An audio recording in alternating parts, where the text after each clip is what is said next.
Isang magandang araw pong muli sa inyo mga kapatid, mga kaibigan. Andito na naman po si Balintataw ng Agila, muli po ay nagpupugay po sa inyo. At ngayon po ay hahandugan ko po kayong muli ng isang tula.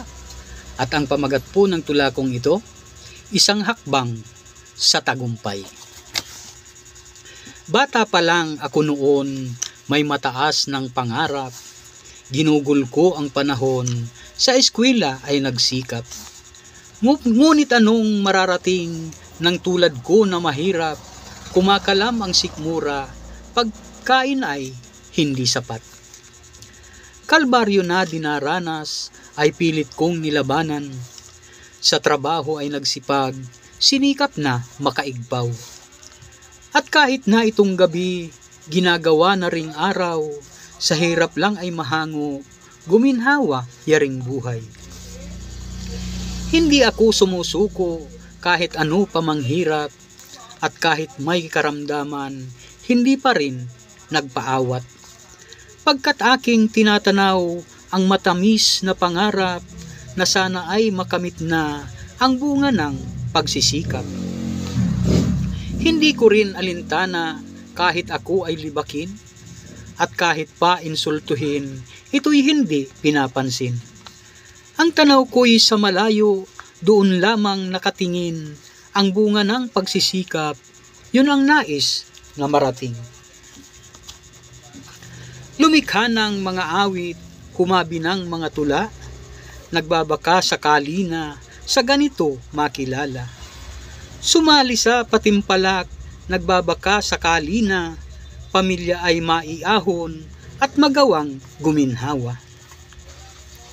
Dito sa Metro Manila ay nagkaroon ng patimpalak. Sa paglikha ng pop music, dito ako ay sumabak. Mga sikat na composer, yan ang aking nakaharap, at si Gary Granada nga ang nagwagi sa timpalak. Kahit na nga marami ng kabiguang naranasan, hindi pa rin natitinag, patuloy na lumalaban. Sinoong ang ibang bansa, do'y nakipagsapalaran, ngunit kabiguan pa rin ang dinulot sa aking buhay. Ngayon ako'y naririto, talento ko'y ginagamit, sa paglikha ko ng tula, kayo'y aking inaakit. Sakaling di magustuhan, pagbigkas ko sa panitik, pagpayuhan niyo po ako, wag po sanang magagalit. Ngayon ako'y kumakatok sa inyo pong mga puso, tulong ninyo'y kailangan, ako ay nagsusumamo.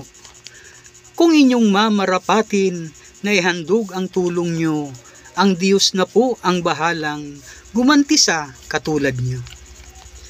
Balintataw ng Agila, sa inyo ay nagpupugay, at ang aking paanyaya, ang bahay ko ay puntahan. Kung ang aking mga obra ay inyo pong naibigan, ang pag-subscribe at pag-like nyo sa akin ay sapat na yan. Ngayon nararamdaman ko itong aking paghihirap ay malapit ng magwakas at hindi na magluluwat.